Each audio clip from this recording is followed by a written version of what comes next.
चला, नमस्कार. मी doctor Anagha Kulkarni. Happy and healthy life at home या आपल्या चॅनलवरती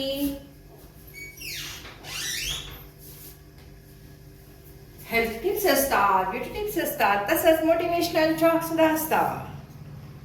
अलीकडे माय ट्रिप हे एक मोटिवेशनलच आहे ना. मी ट्रिपला गेले, तिथले वेगवेगळे व्हिडिओज मी पोस्ट केले. त्यामुळे तुम्हालाही वाटतंय ना जावंसं. माझंही तसंच झालं. कुंभमेळ्याच्या वेळेला ते कुंभचे इतके व्हिडिओ बघितले की मला असं आतून वाटायला लागलं कधी एकदा मी जाते, कधी एकदा मी जाते. आणि ती इच्छा इतकी तीव्र होती की देवानं माझी ती इच्छा पूर्ण केली. हो, मी जाऊन आले. जिथे कुंभ झाला तिथे मी जाऊन आले. ते सगळं वातावरण बघून आले. नंतर प्रयागराज नंतर काशीलाही गेलो आम्ही. खूप छान झालं. जंगमवाडी मठामध्ये आम्ही राहिलो होतो. ते काय अगदी रोडलाच आहे. तिथून सगळं जवळ. त्यामुळे इतकं सुंदर दर्शन, सगळ्या घाटांचं दर्शन सुरेख. आणि तिथे ऑटो, सायकल रिक्षा, ते माणसं चालवतात ती रिक्षा, त्या इतक्या सोयी आहेत. 10 रुपये पर पर्सन, 20 रुपये पर पर्सन. फार छान. आणि हे अशा प्रकारचा तिथे प्रसाद मिळतो आपल्याला. इथे कुणाला द्यायचं असेल तर त्यासाठी म्हणून. म्हणजे यामध्ये एक फोटो आहे, बेलाचं पान आहे. हे बघा, दिसलं का बेलाचं पान? हा अन्नपूर्णा माताचा फोटो आहे. काशी विश्वनाथ आहे इथे. आणि याच्यात काय काय माहिती आहे का? याच्यात 2 रुद्राक्ष आहेत. गंडा आहे. पूर्वी काळा गंडा मिळायचा ना, तो फक्त काळभैरवालाच मिळतो. आणि बाकी लाल गंडा आहे.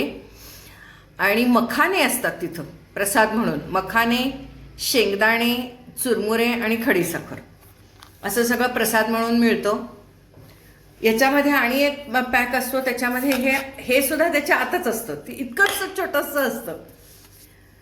हे सुद्धा असे जे मिळतात ते इतके छान असतात ना आकार. आणि ह्याच्यामध्ये गंगा असते. ही बघा, अशी गंगा मिळते आजकाल. पूर्वी ते पॅक मिळायचं ना, आता गंगा अशी मिळते.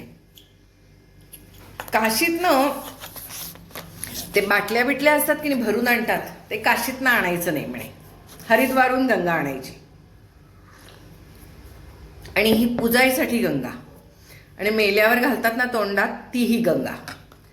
म्हणजे काशीतली गंगा घातली तोंडात की मुक्ती, मोक्ष. त्यामुळे काशीतनं गंगाजी आणतो ती तीर्थ म्हणून द्यायची नाही आत्ता. असं ती मेल्यावरच तोंडात घालायची, तोपर्यंत ती पुजायची, असं आम्हाला तिथे सांगितलं. त्यामुळे आम्ही काशीत गंगा घेतली नाही. घ्यायची असेल तर हरिद्वारमध्ये घ्या म्हणले गंगा. कारण आधी हरिद्वार आणि मग नंतर काशीत येते ती.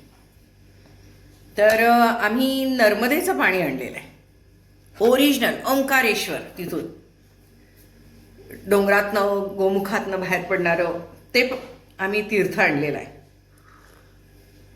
सगळ्यांना देण्यासाठी, नर्मदा मैयाचं. आणि गंगेत तर काय मस्त आंघोळ केली, सगळं छान झालं. तर अशा पद्धतीने प्रत्येकाला हे असं देण्यासाठी आणलेलं आहे. हे तुम्हा सगळ्यांच्यासाठी, सगळ्या सबस्क्रायबर्सना हे असं तुम्हाला मी पोचवतीये. घरी पूजात आहे तुमच्या. ह्या कुंभमेळ्यामुळे काय झालं, प्रत्येक घरोघरी आता गंगा आलेली आहे. 1 गंगा, 2 गंगा, 3 गंगा, भरपूर आलेल्या आहेत अशा गंगा. आणि त्यांनी पॅक पण इतके सुंदर केले आहेत. आतमध्ये 2 रुद्राक्ष आहेत. इतकं छान वाटतं ना,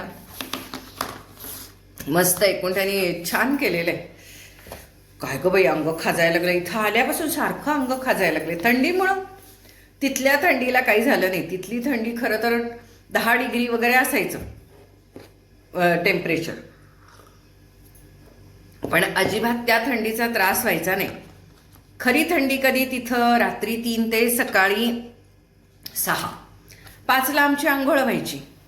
त्यामुळे आमची थंडी पळून जायची. आम्हाला काहीच थंडीचा प्रॉब्लेम नव्हता किंवा प्रश्न आला नाही. 3 ते 5 काय, तेवढी आंघोळीला जाईपर्यंत थंडी वाजेल तेवढीच. पहाटे 3 वाजता गुरफटून झोपायचं जरा. पण असं कधीच झालं नाही की गुरफटलोय, झोपलोय, कसं उठायचं, कसं उठू, कधीच वाटलं नाही. उलट मी उठू का तू उठू, पटकन आंघोळ करायची, एकमेकींना उठवायचं, उठला काय झालं काय आवरलं काय. मस्त थंड पाण्याच्या आंघोळीचंही काही वाटलं नाही, नदीच्या पाण्याच्या आंघोळीचंही काही वाटलं नाही. कोणीतरी तुमच्यापैकी विचारलं, मॅडम किती तो त्रास तुम्हाला. एकेने लिहिलंय, फिरायचं तर फिरा ना, व्हिडिओ कशाला करत बसलाय. फिरल्यानंतर ते आठवणी तर आपण ठेवणारच ना. मग मोबाईलमध्ये तुम्ही किती आठवणी ठेवणार, एवढं मेमरी कार्डमध्ये कसं राहणार. मग यूट्यूबवर आपल्या आठवणी आता आयुष्यभरासाठी राहिल्या. तुम्हालाही बघता आलं, तुम्हालाही यातून वाटला. आमच्याबरोबर 76 वर्षाच्या आज्या होत्या, तुम्हालाही वाटेल चला आपणही जाऊन येऊ, फिरून येऊ. मस्त आहे हो, जाऊन यायचं, फिरून यायचं, काय होत नाही प्रवासाचा त्रास वगैरे.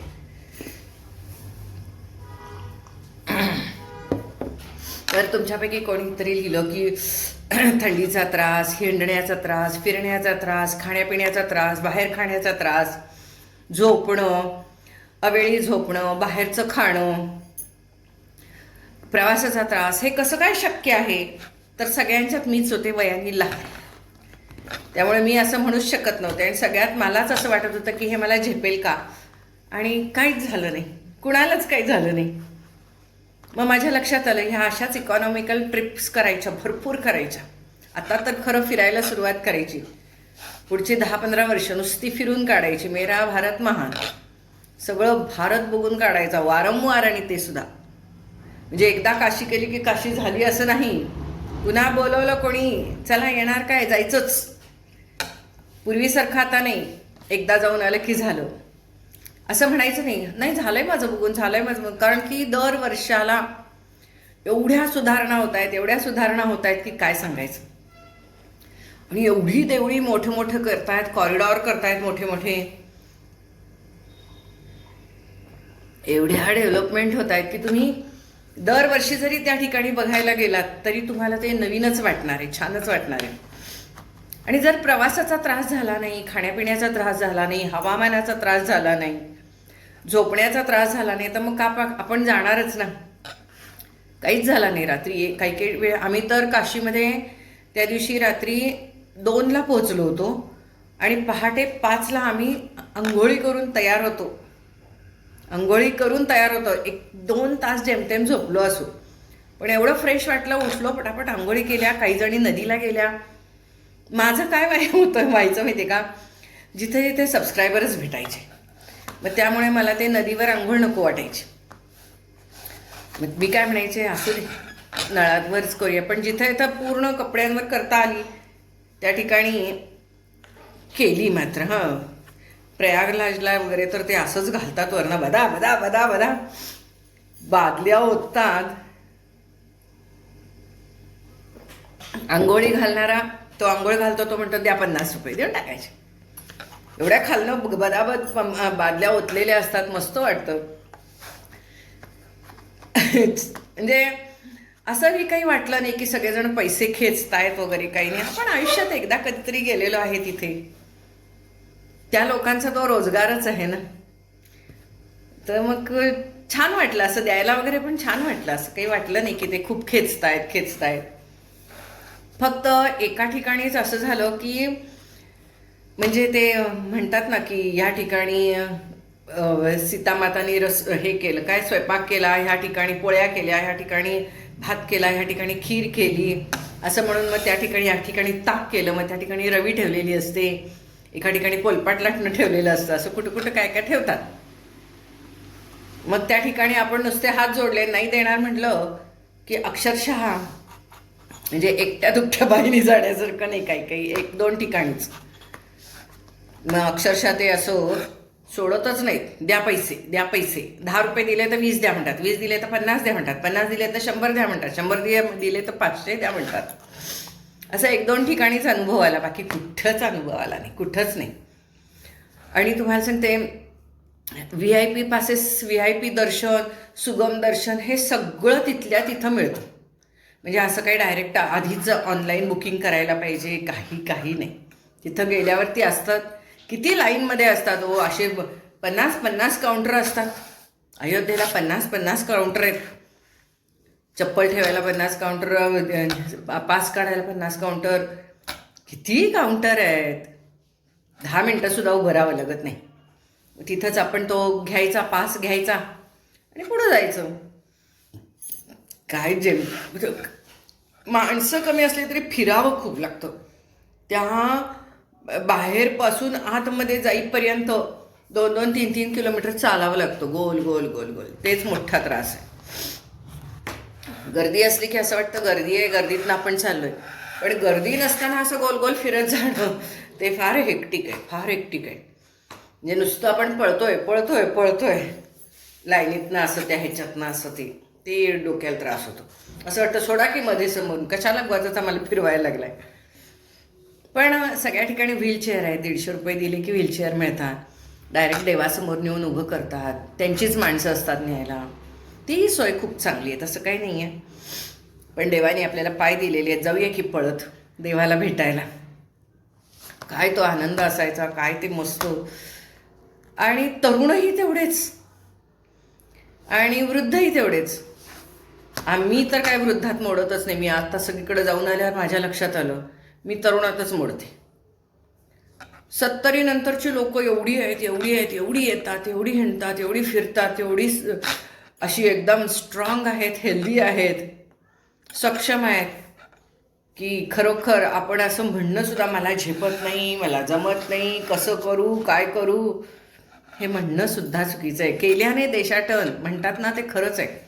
तुम्ही घरातून बाहेर पडल्याशिवाय तुम्हाला कळतच नाही की ॲक्च्युली तुमची काय बॉडीची स्ट्रेंथ आहे, हे आपल्याला कळतच नाही. आणि बाहेर काय आहेत सुधारणा, एकूण काय काय कसं वातावरण आहे, काय आहे, हे कळण्यासाठी आपण बाहेर गेलं पाहिजे ना. आता मी जेव्हा तुम्हाला सांगते की खूप छान आहे, जा तुम्ही बिनधास्त जा, काय होत नाही. किती लोक फिरतायत, शिकलेली तेवढीच फिरतायत, अशिक्षितही तेवढीच फिरतायत, श्रीमंतही तेवढीच फिरतायत, गरीबही तेवढीच फिरतायत, VIP पासमधनं तेवढीच जात आहे, नॉर्मल लाईनमधनं तेवढीच जात आहेत. आणि तुम्हाला सांगते धर्मशाळेत सुद्धा तेवढीच राहत आहेत, मोठ्या मोठ्या हॉटेल्समध्ये तेवढेच जण राहत आहेत. काय काय नाही, मस्त मस्त एकदम छान आहे सगळं. गेलं पाहिजे, बाहेर पडलं पाहिजे, फिरलं पाहिजे आणि वारंवार गेलं पाहिजे. आता मला असं वाटतं की नाही, आत्ताच काल एक मैत्रीण म्हणली मी फेब्रुवारीत जाणार आहे काशीला, येणार काय. मी म्हटलं थांब बाई, आता एवढ्यात काय नको, घरातलं टेन्शन. म्हटलं एवढ्यात काही येत नाही, वर्षातनं एकच ट्रिप बास. सारखं सारखं गेलं म्हणजे घरातले अजिबात एक दिवस कॉपरेट करणार नाहीत. नाही तर कारण एकतर त्यांना सवय नाही, लाईट लावा बाहेरचे. त्यामुळं पण छान छान जायला गेलं पाहिजे. खाण्यापिण्याचे सुद्धा अजिबात कुठेही हाल होत नाहीत, इतक्या सोयी आहेत. खाणं पिणं एवढं सगळं ताजं ताजं मस्त मिळतं. उत्तर भारतात तुम्हाला उपीट मिळत नाही, पण पोहा काय सुंदर करतात, गरम गरम गरम ताजा ताजा पोहा सकाळी 4 वाजता सुद्धा तयार असतो, रात्री 3 वाजता गरम गरम चहा तयार असतो. म्हणजे काशी रात्री झोपतच नाही. लाईट लावता का बाहेरचा, आणि हा दरवाजा लावा की डास येतात. काशी रात्री झोपतच नाही. ही सगळेच ही जी आहेत तीर्थस्थानं, ही रात्री झोपतच नाहीत. कारण की रात्री अपरात्री गाड्या उतरत असतात ह्याच्या यात्रेकरूंच्या, आणि रात्री रात्री ते उतरत असतात, धर्मशाळेत जात असतात, आंघोळ करत असतात. गरम गरम पाण्याने 20 रुपये दिलं की गरम पाण्याची आंघोळ होते, टॉयलेट बाथरूमला जायला मिळतं, आणि पुन्हा फ्रेश होऊन देवाला जायला सगळे तयार. झोप गाडीतच काढतात सगळेजण. त्यामुळे तीर्थस्थानांच्या इथे देवाला विश्रांतीच नाही. असं वाटतं देवाकडे बघितलं, देवा किती आहे, म्हणजे दमत नाहीस का रे तू, असं विचारावं असं वाटतं.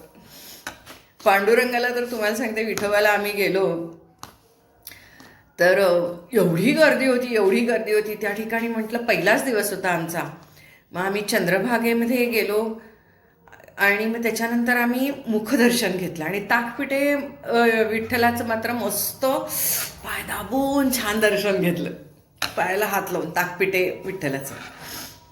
फार सुंदर, म्हणजे काय तुम्हाला सांगायचं, काय एक एक एक एक तुम्ही म्हणता ना मॅडम, असं तुमचे जे व्हिडिओ आहेत ना, हे किती पाहायला लागलो आहे आम्ही, त्याच्यापेक्षा एकदा सलग सांगा, म्हणजे 24 तास मी सांगतच राहील. एवढ्या आठवणी, एवढे प्रसंग.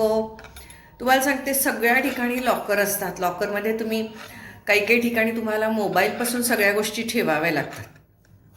पण नाही, त्या ठिकाणी मोबाईलपासून जरी त्यांनी ठेवून घेतलं मोबाईल, फक्त पैसे तेवढे इथं ठेवायचे, हे सगळ्यात सेफ. पैसे इथं ठेवायचे. आणि म्हणून आम्हाला साड्या बऱ्या वाटायच्या ड्रेसपेक्षा. कारण ड्रेसमध्ये हे एवढं टाईट बसत नाही, मात्र ब्लाऊज एकदम टाईट असतात, आतमध्ये असतं आपल्या, त्यामुळे एकदम असे पैसे इथे ठेवायचे रुमालात घालून दोन्ही बाजूला, सेफ, सगळ्यात सेफ पैसे. मोबाईल तर काय, मोबाईल आणि ते सगळं आम्हाला तिथे लॉकरमध्ये ठेवायचं. गव्हर्नमेंटची लॉकर पण आहेत, देवस्थानची लॉकर आहेत, बाहेर फुलवाले बसतात त्यांची लॉकर आहेत. फक्त त्याने काय म्हणतात, आम्हाला लॉकरचं भाडं देऊ नका, ते फुलाची परडी घ्या. मग ती फुलाची परडी कधी 100ची घ्यायची, कधी 150ची, कधी 250ची. आपलं किती सामान असेल त्याच्यावर. आपला मोठा लॉकर घेणार असेल तर 250ची घ्या म्हणायचे. मग असं वाटायचं कुठे आपण आयुष्यात इकडे परत येणार आहोत. तिथल्या लोकांना ती त्यांचा व्यवसाय आहे ना, त्या व्यवसायाला आपण मदत केल्यासारखंच आहे ना कुठं ना कुठं तरी. त्यामुळे काही वाटायचं नाही, असं छान वाटायचं सगळ्या ठिकाणी. VIP पास काढले तर जास्त फास्ट जायचो आम्ही. आणि सगळ्या ठिकाणी ही गेट असतात, त्यामुळे आधी यूट्यूबवरनं जरा अभ्यास करून जायला पाहिजे. तरीसुद्धा आम्ही चुकायचोच, तेवढा गोंधळ व्हायचाच. कारण की 14 जणांची 14 तोंडं, 14 बाजूला आम्ही असणार. कोण बाथरूमला गेलेलं असणार, कोण थांबलेलं असणार, कोण काहीतरी विकत काहीतरी घेत असलं तर बघत असणार. मागं पुढं व्हायचंच व्हायचं.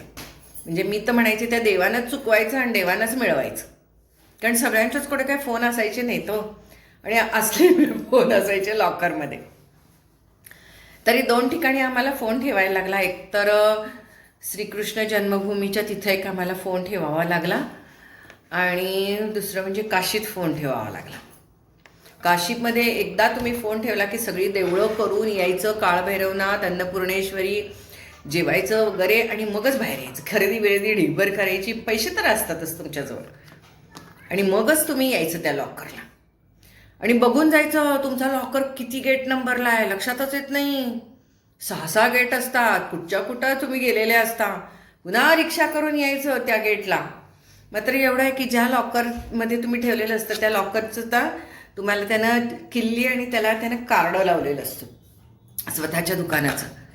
मग त्यामुळं मग ते कुठंही आपण चुकलो की मग आपण विचारायचं, किंवा आपल्याला सापडलं नाही की विचारायचं, हे कुठं आहे असं विचारायचं, ती किल्ली दाखवून.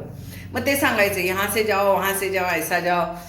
आणि काही नाही, रिक्षावाले 10 रुपये 20 रुपये असं घ्यायचे. आणि आम्ही 4-4 जणी असले की एका वेळचे त्यांना 100 मिळावेत असं त्यांची अपेक्षा असायची.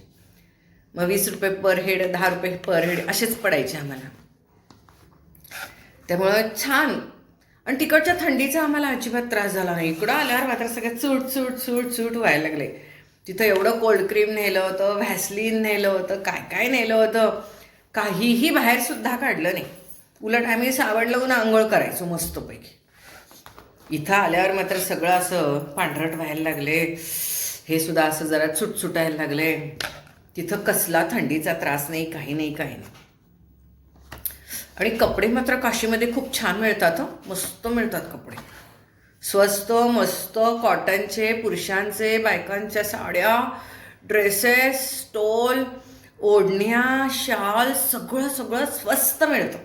स्वस्त आणि मस्त काशीत सगळं. जे खरेदी करायची असेल ना तर ती सगळी काशीत करायची. गळ्यातली, कानातली, याऊ त्याऊ सगळं काशीत करायचं. बाकी सगळ्या ठिकाणी नुसतं हिंडायचं, फिरायचं, त्या ठिकाणचा फक्त प्रसाद घ्यायचा. आता हा जो प्रसाद आहे याच्यामध्ये खारीक आणि खोबरं आहे. हा माझ्या मते उज्जैनचा असावा हा. म्हणजे प्रत्येक ठिकाणी असेच मिळतात तिथं प्रसाद. फोटो पुन्हा त्याच्यामध्ये सगळ्या ठिकाणी उत्तर भारतामध्ये तुम्ही कुठल्याही देवळाला जा, तिथं तुम्हाला रुद्राक्ष, मखाना, शेंगदाणे मिळणारच. बाकीचं इतर काही नसतं, पण हे मात्र मिळणारच. आणि कसं झालं, सगळ्याच ठिकाणी आम्हाला सगळी देवळं नाही करता आली हो. आता राम जन्मभूमीच्या तिथं कसं झालं, अयोध्याला खूप ते आतला सगळा कॉरिडॉर इतका मोठा आहे ना, प्रचंड सगळी देवळं हे ते. इतकं थकून गेलो, दमून गेलो की आम्हाला पुढे पोचायचं होतं ना. आणि मग सगळ्यांनी सांगितलं तिथं आम्हाला की हनुमानगडीला जायचं होतं, पण प्रचंड लाईन आहे. मग एवढं आता पुन्हा अयोध्या राम मंदिरातून पुन्हा हनुमानगडीला जायचं, बाकीचं ते सगळं, आणि बाकीचे सगळं अयोध्यामध्ये खूप बघितले होते, खूप मंदिरं त्यांनी आधी दाखवली होती. मग म्हटलं राहू दे, यूट्यूबवर बघूया. असं व्हायचं, सगळीच देवळं सगळ्या ठिकाणची आपली बघून होत नाही. तुम्ही पर्सनल गेलात तर तुमचं होतं बघून, पण नाहीतर हे असं तुम्ही ग्रुपने गेलात किंवा असं ट्रॅव्हल कंपनीतनं गेलात तरीसुद्धा शक्य नाही. कारण इकडं तिकडं फिरण्यात आणि गुम होण्यात, हरवण्यात, आलीस का कोण कोण आलं सारखं मोजायचं, ते गोंधळ सगळा मजेशीर. पण खाण्यापिण्याचा काही त्रास नाही. चहा सगळीकडे एवढा सुंदर मिळायचा, मस्त मिळायचा. कॉफी प्रकारच नाही तिथे, चहा भरपूर, पोहा भरपूर, खाओ पिओ मजा करो. आणि आम्ही एका ठिकाणी हे पण खाल्ली, कचोरी खाल्ली, आणि एका ठिकाणी आम्ही चाट खाल्ला, काशीमध्ये चाट खाल्ला. म्हणजे तेवढं थोडं, पण पोटाला जास्त त्रास होईल असं आम्ही कुठेच काहीच खाल्लं नाही. सगळं असं मस्त तेवढंच. आणि श्रीकृष्ण जन्मभूमीच्या तिथली ती यमुना नदी, तिथं सगळ्या नद्यांना आम्ही दिवे सोडले. तिथे बायका बसले उभ्याच असतात, नारळ वगैरे घेऊन 50-50 रुपयाला, कोणी 20 रुपयाला. तेवढंच त्यांच्याकडनं घ्यायचं, दिवे सोडायचे, गाड्यापेटी पण देतात, दिवा पण देतात, सगळंच देतात. ते सगळं करत जवळजवळ 7 नद्या झाल्या आमच्या. छान वाटलं, मस्त वाटलं. एकूण सगळं जन्माचं सार्थक झालं असं वाटलं. पण ओढ लागली आता, भारत बघायची ओढ लागली. ऑलरेडी माझं हे त्याच्यातलं बहुतेक सगळं झालंच होतं एकदा, पण जेव्हा अजूनही फारसं तेव्हा कळत नव्हतं तेव्हा झालं होतं. लग्न झाल्याला नवीन आपण असतो तेव्हा आपल्याला फारसं काही कळत नसतं, तेव्हा सगळं झालं होतं. पुन्हा मी 10वीला असताना मी आई वडील असं आम्ही सगळं इंडिया हिंडलो होतो, तेव्हाही बरंच आमचं हिंडून झालं होतं. पण आता त्यातलं काहीच राहिलं नाही, वेगळं झालंय सगळं. छान वाटलं. आता हिंडायचं असंच, कुंभ आला की कुंभला जायचं, तोही अनुभव घ्यायचा. मस्त वाटलं. पण जायलाच पाहिजे एवढं मात्र खरं. आपण घरात बसतो, आपण इतर ठिकाणी हिंडायला फिरायला जातो, हॉटेलिंग करायला जातो, पण अशा ठिकाणी आपल्याला हॉटेलिंगचाही काहीच खर्च होत नाही. कारण एकतर UPमध्ये की नाही जेवणाचा खर्चच नाही. UP MP मध्ये 80 रुपयाला ताट मिळतं, त्याच्यामध्ये 5-5 फुलक्या येतात, आणि तुम्ही 6वी खाल्ली तरी ते देतात. खाओ पेटभरके खाओ. आणि आपण काय 6 खात नाही, आपण एकाच 2 जणी जेवत असतो. एक ताट घेतो आपण आणि त्यांना सांगूनच की एक ताट खाली थाली दे दो. मग ते खाली थाली देतात, एकाच 2 जेवायचं. 40-40 रुपयात जेवलो. मस्त असते, दाल फ्राय असते, भात, एखादी पनीरची भाजी, मिक्स व्हेज देतात, आणि लोणचं देतात. आणि तिथे मुळा फार खातात, मुळा, गाजर, काकडी. कांदा नाही खात फारसा, पण मुळा, गाजर, काकडी हे सॅलड सगळ्या ठिकाणी असं भरपूर देतात. त्यामुळे असं पोटभर जेवण व्हायचं. त्या जेवणाचा कधी त्रासही झाला नाही. तांदूळ पण मस्त, गरम भात असा वासाचा सगळ्या ठिकाणी. आश्चर्य वाटायचं, अगदी आश्चर्य वाटायचं. मस्त सगळं खाणं पिणं छान. त्यामुळे ट्रिप आमची खूप छान झाली. आम्ही एकदम इकॉनॉमिकल ट्रिप केली. तुम्ही म्हणता ना मॅडम बसून असं सगळं डिटेल सांगा. डिटेल काय सांगता?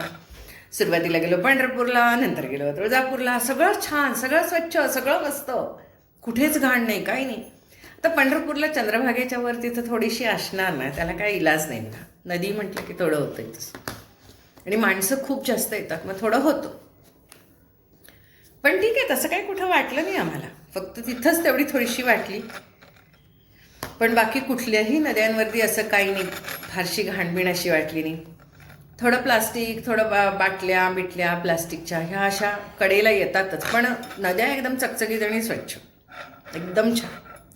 एकाच ठिकाणी आम्हाला ते तसं दिसलं, यमुनेमध्ये जरा साईडलाच आलं होतं, जिथं आम्ही हे सोडत होतो दिवे, त्या ठिकाणी जरा, पण असं घाण नव्हती ती काही. प्लास्टिकच्या एक थोड्याशा बाटल्या आणि हे, पण तिथली ती लोक सगळं असं बाजूला करतात, सारखं बाजूला करतात. सारखं तिथले कॉर्पोरेशनची, नगरपालिकेची लोक सारखं काढत असतात. म्हणजे किती स्वच्छता करतात. तुम्हाला सांगते काशीत तर अखंड 24 तास रस्ते झाडत असतात लोक. रस्ते 24 तास. रात्री 1 वाजता सुद्धा माणूस झाडतच असतो. एक कप्टा रस्त्याला तुम्हाला कुणाला दिसणार नाही.